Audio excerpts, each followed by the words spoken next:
Sut mae Aelodau'r Senedd yn cael eu hethol felly? Fe'i gelwir yn Aelodau'r Senedd neu AS yn fyr.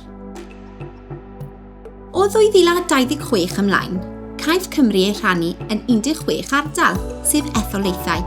Bydd pob etholaeth yn ethol 6 aelod. Cyn yr etholiad y flwyddyn nesaf, bydd y pleidiau gwleidyddol yn paratoi rhestrau gyda hyd at 8 ymgeisydd ar gyfer pob etholaeth. Gall ymgeiswyr annibynnol nad ydyn yn rhan o blaid wleidyddol sefyll mewn etholiad hefyd.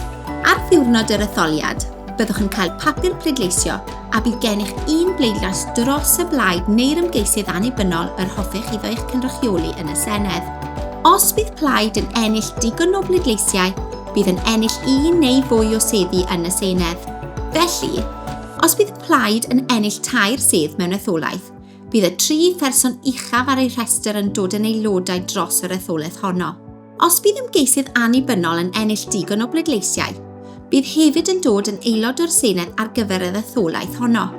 Felly, at ei gilydd, bydd gennych 6 aelod sy'n eich cynrychioli yn y Senedd. Mae hyn yn gwneud hi'n fwy tebygol y bydd o leiaf un o'r aelodau yn cynrychioli'r blaid rydych chi'n ei chefnogi, a'i bod yn rhannu eich barn ar fater penodol. Fel arfer, y blaid sy'n ennill y nifer mwyaf o seddi mewn etholiad y Senedd fydd yn ffurfio Llywodraeth Cymru. Os na fydd unrhyw blaid yn ennill mwyafrif o seddi yn yr etholiad, yna gall 2 blaid neu ragor drafod gweithio gyda'i gilydd neu ffurfio Llywodraeth glymblaid. Mae hyn yn debygol o ddigwydd os na fydd unrhyw blaid yn ennill rhagor na hanner y seddi.